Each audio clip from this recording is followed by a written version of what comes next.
On today's episode of Time About the Movies, a stacked show with a ton of different celebrities all across the board, including some of your favorite action stars in the Expendables 2. We have also the latest film from Laika Animation, the same people that gave us Coraline and Paranorman.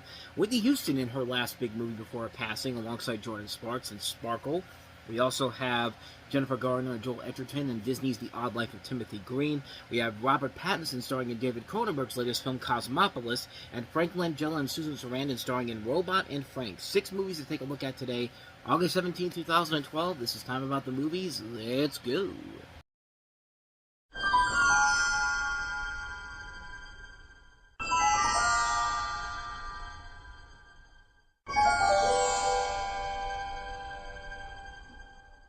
Afraid of me.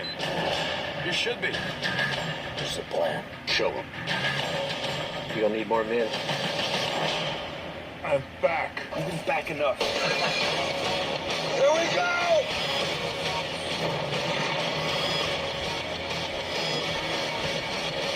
Get in! The shoe is bigger than this car. Shoot something! I need a weapon. Yours. My big weapon's hanging right where it is. Rated R. Starting August 17th. And that trailer right there gives you kind of a sum up of why this is my favorite of the Expendables movies. Welcome to Time About the Movies. Today we are taking a look at the 6 films that make up August 17th, 2012. And of course the big new release is The Expendables 2, which follows once again The Expendables, a mercenary group as they seek revenge against Jean Villain, played by Jean-Claude Van Damme, a rival mercenary who murders one of their own and threatens the world with a deadly weapon. Cast includes Sylvester Stallone, Arnold Schwarzenegger, Bruce Willis, Jason Statham, Jet Li, Dolph Lundgren, Chuck Norris, Randy Couture, Terry Crews, Liam Hemsworth. Right off the bat, this movie easily outpaces everything that was done in the original film, but that doesn't really propel it to like 5-star excellence by any means necessary. But then again, that's part of the fun of these movies, is that you don't really expect 5-star quality with a movie like this. You just want to see some of your favorite action stars from the 80s and 90s coming together to beat the shit out of each other, and that's exactly what you get with these movies. And like I said, this one is definitely the best of the bunch. I mean, this is the one where it came together so well. Once again, Sylvester Stallone and the crew work very well together. A lot of the comic humor that's thrown in there is really good. One of the big surprises of the movie was Liam Hemsworth, who really felt unnecessary at first just because, you know, he got a few lines in the Hunger Games and then he had these quieter moments. Wasn't he worthy enough of being in the Expendables 2? And it was when somebody like Chris Hemsworth probably would have made more sense, but he does work in here pretty well. He's got a lot of charisma. He is very good in the film. He actually does play a part in this movie. It isn't just a throwaway character, like somebody who's supposed to be the hot shit because he was just in the Hunger Games. Like, he actually plays a part in this movie. The action sequences overall are incredibly well done. The first scene of the movie where the team crashes this plane into the caves is so well done.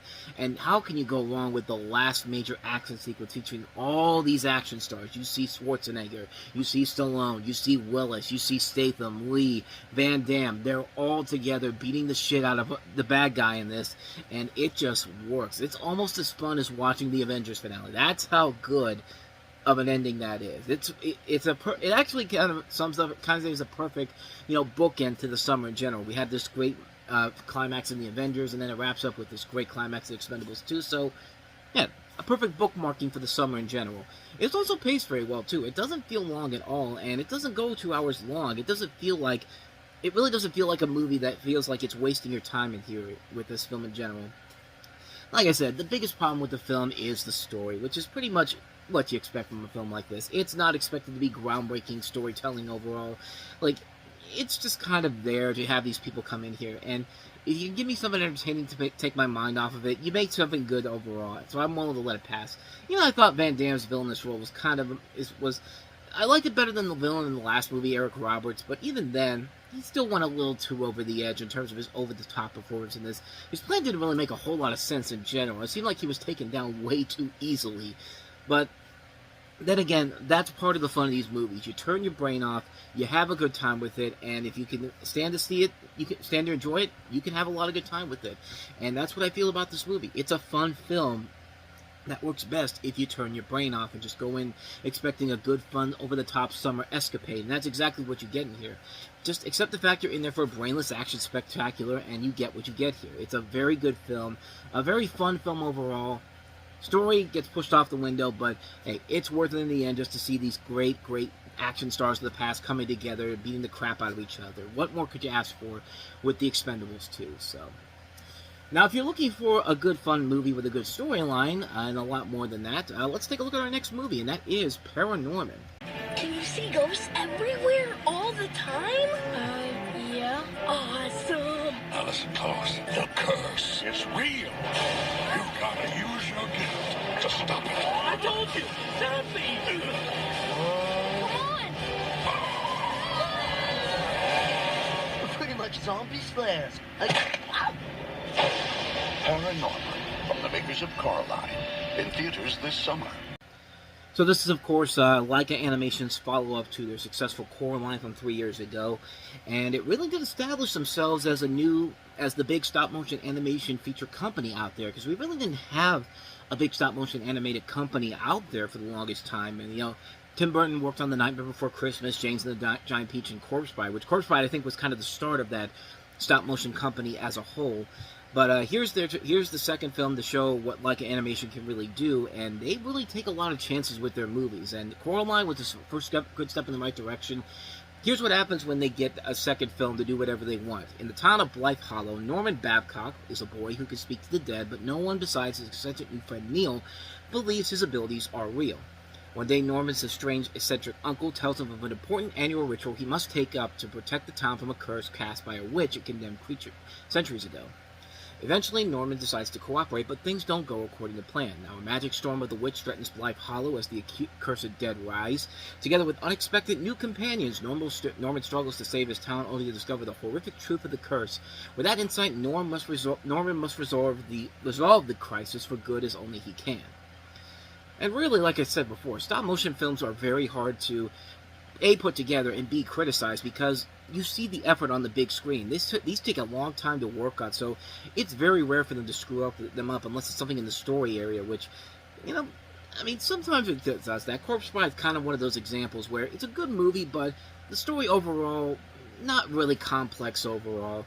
I mean, even Nightmare Before Christmas is one of those great ones, with great movies, but the villain's kind of an unnecessary villain overall, but Corpse Bride actually is a part of stop-motion history because it was actually the first stop-motion film to use the technology that Leica had been using. In fact, I think Corpse Bride's actually sort of a Leica production overall. I don't know if it's officially theirs or not, but with what they did with Corpse Bride, they essentially created a system where the stop-motion characters can move without the filmmakers having to move them all around. I didn't find that out until well long after that movie came out. So Corpse Bride is part of a piece of history overall, because if it wasn't for that, we wouldn't have movies like Coraline or Paranorman. I mean, this is a really damn good movie, man. This is a movie that is very creative, very unique. The animation overall is really good, and you really do like all these characters. They're all very well acted. You got great characters played by Anna Kendrick, who plays Norman's sister, Leslie Mann and Jeff Garland, who plays his parents, Casey Affleck, who plays like the teen boy hero, who would usually be the hero in these type of films, but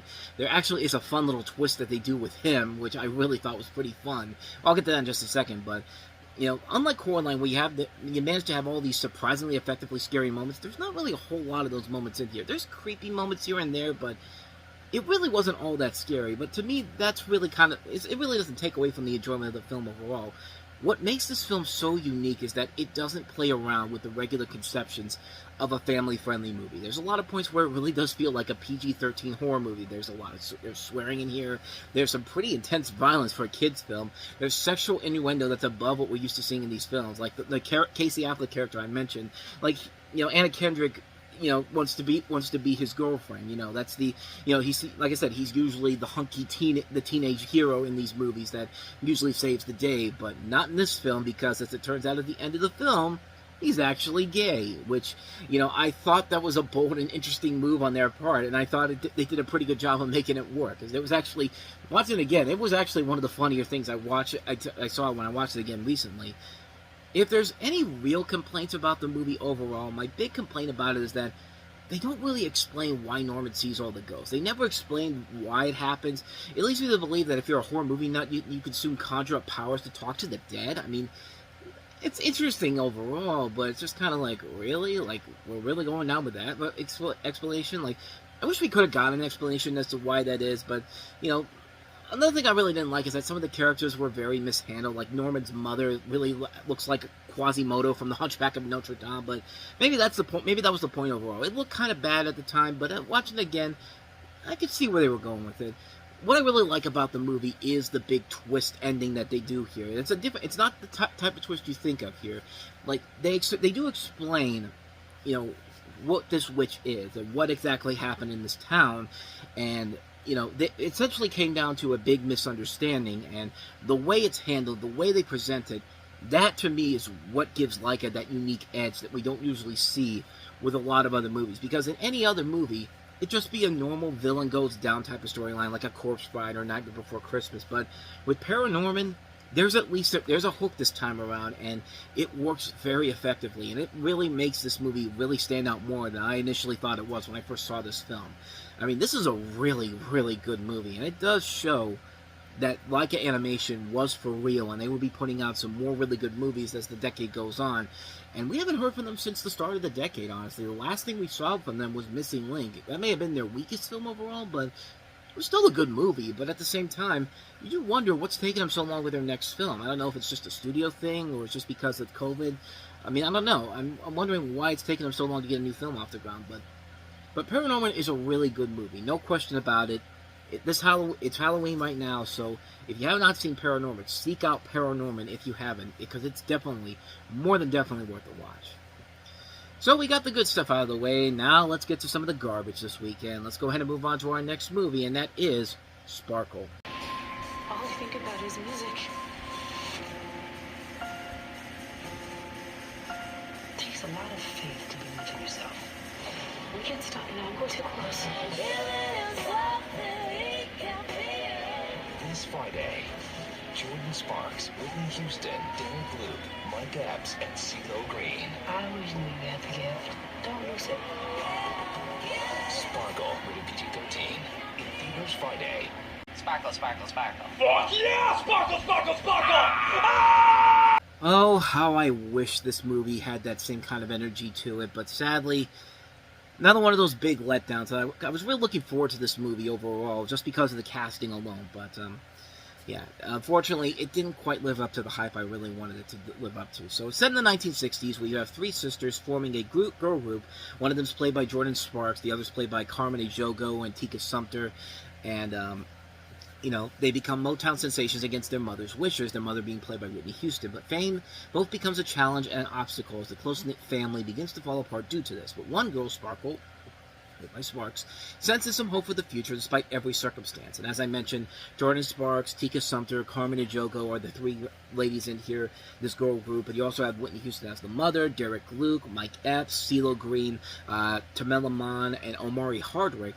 And it features songs from Curtis Mayfield, who wrote the songs for the original movie this is based off of, as well as new songs by R. Kelly, and also the debut acting performance of Jordan Sparks.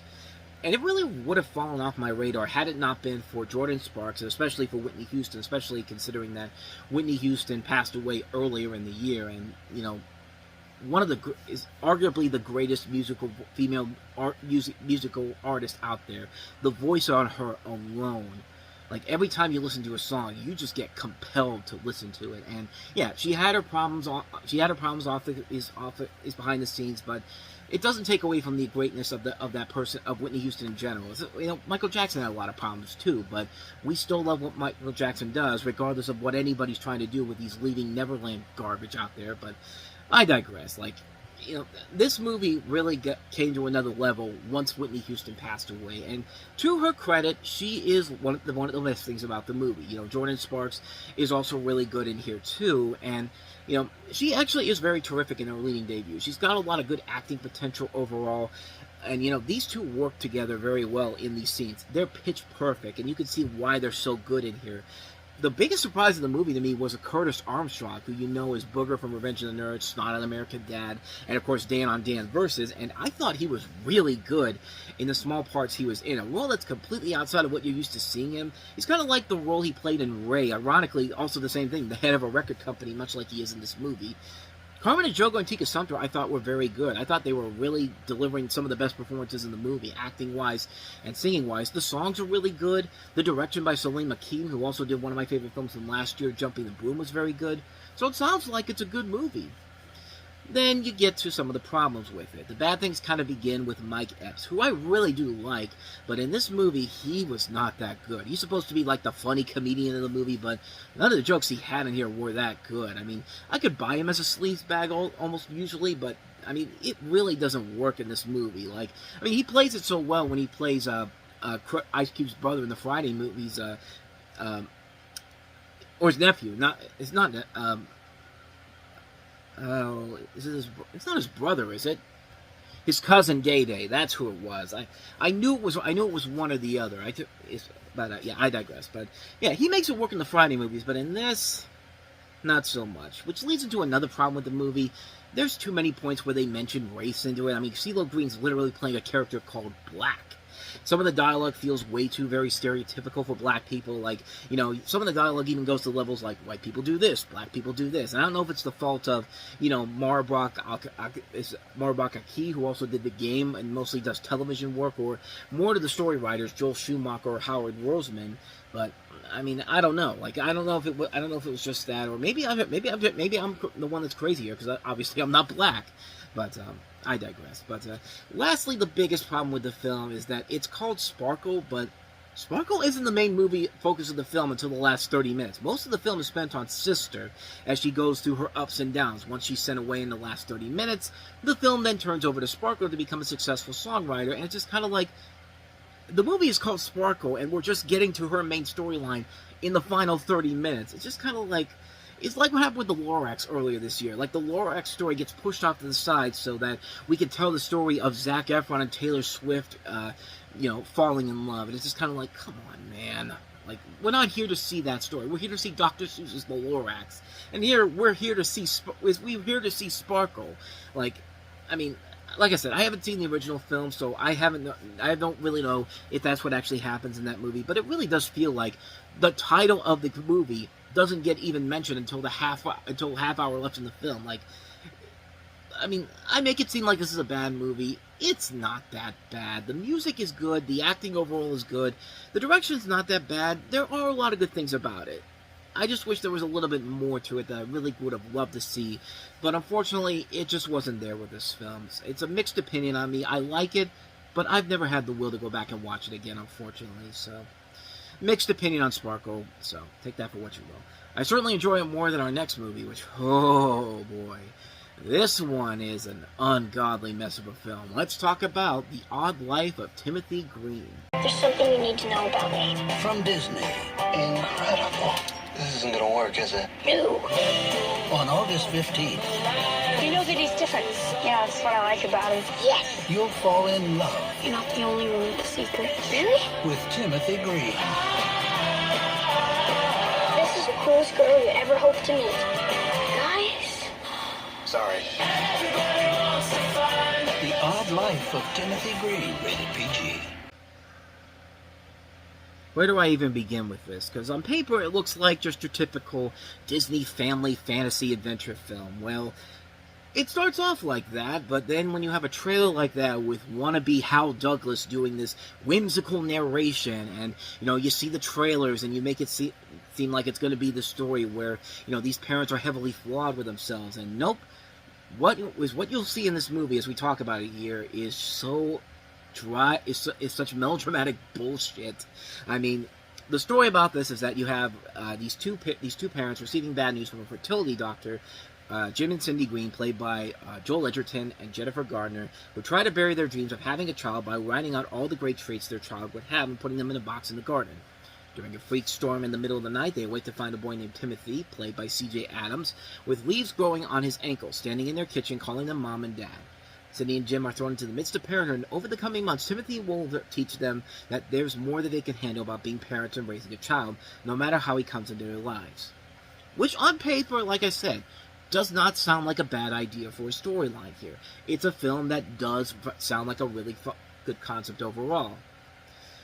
What that plot synopsis isn't telling you is that Jennifer Garner and Joel Edgerton are two of the worst people that you will ever meet in your entire life, because their whole idea is that they're going into this adoption area with this woman played by Elizabeth Pena, they're trying to convince her to allow them to adopt a kid. And when you watch them throughout this movie, you see that these two should not be anywhere near a child by any means necessary, because these are terrible parents. These are parents that don't give a shit about anything except just to it's basically what I feel about kids nowadays. When I ever see parents with kids, it's like when I see them in the stores and the kids are crying out loud and the parents don't give a shit. It really is just like, you didn't want a kid because you want a kid. You want a kid because you want to have an accessory to show off to people. Like, hey, take a look at my kid here. Isn't he wonderful? Or she, or whatever he is. Like, like, those type of parents I hate. This movie has those type of parents, except they're taken to 11 because they never learn their lesson. They never learn about being a real parent.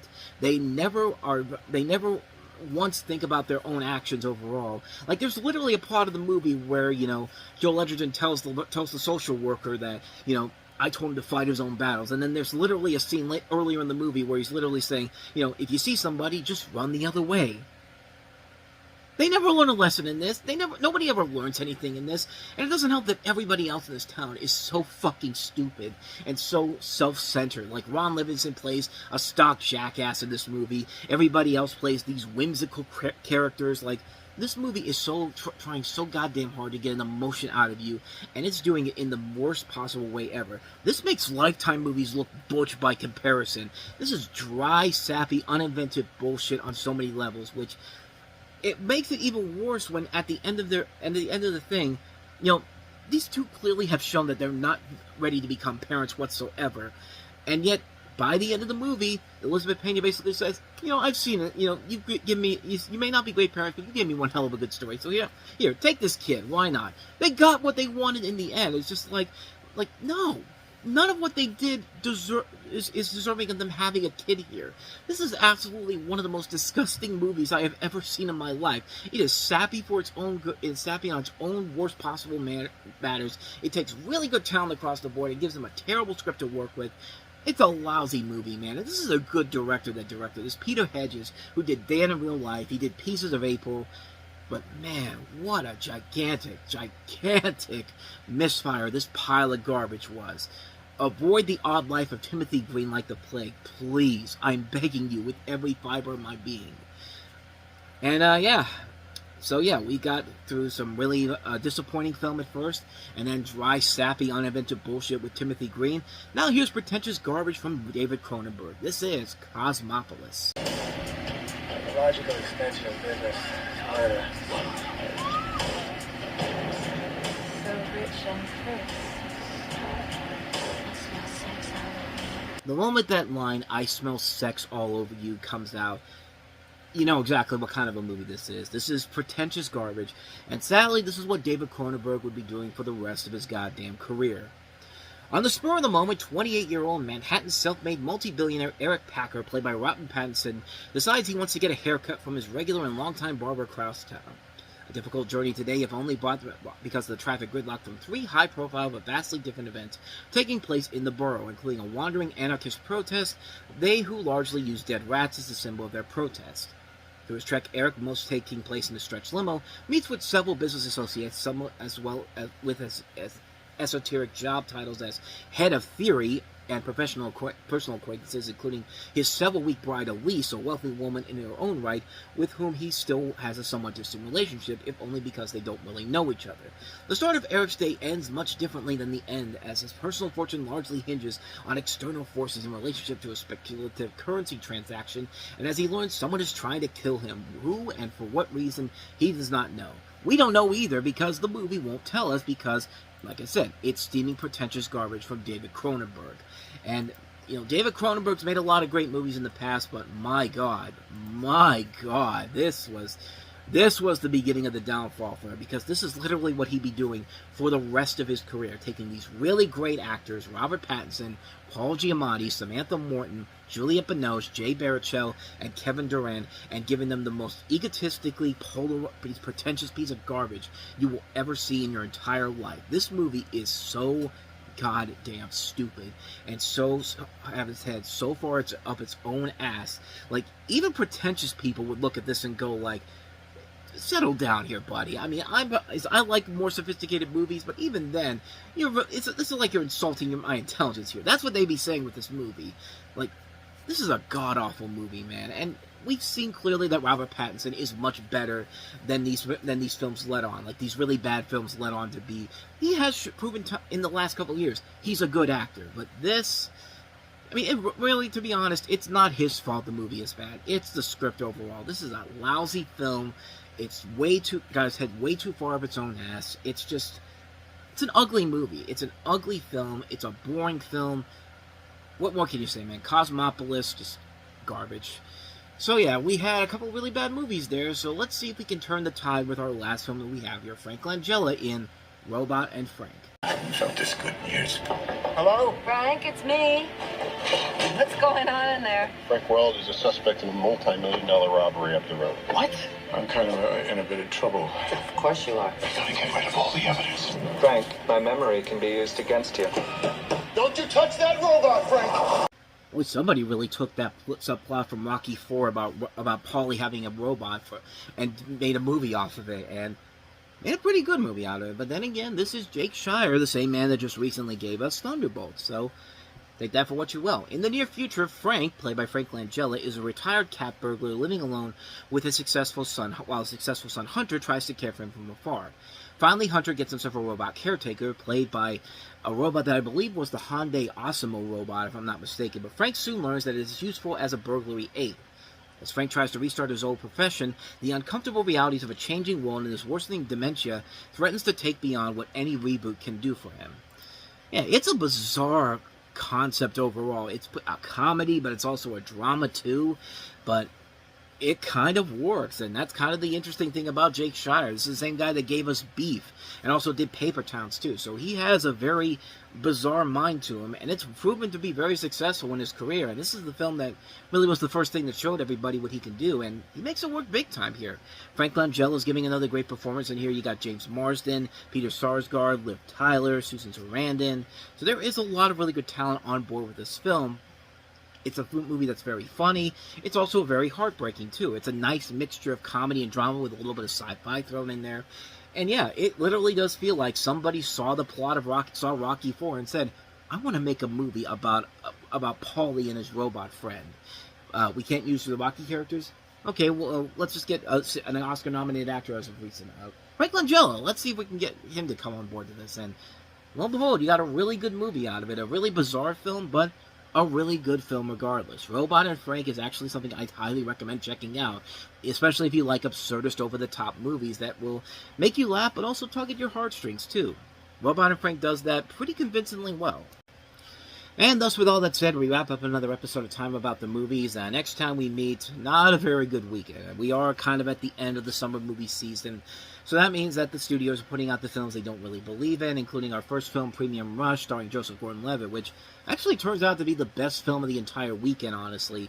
We also have Dax Shepard and Kristen Bell amongst an all-star cast in the comedy Hit and Run, and Warner Brothers' latest attempt to try to create a new horror success with The Apparition, which does not work very well. So we'll take a look at those three films as we start kind of into the dumping weeks between the summer movie season and the fall Oscar season. So that'll be coming up next time on the show, so stay tuned for that. But in the meantime, thank you so much for watching this. I hope you enjoyed it. If you did, please go ahead and do me the honors of hitting that like button, that subscribe button, and that notification button.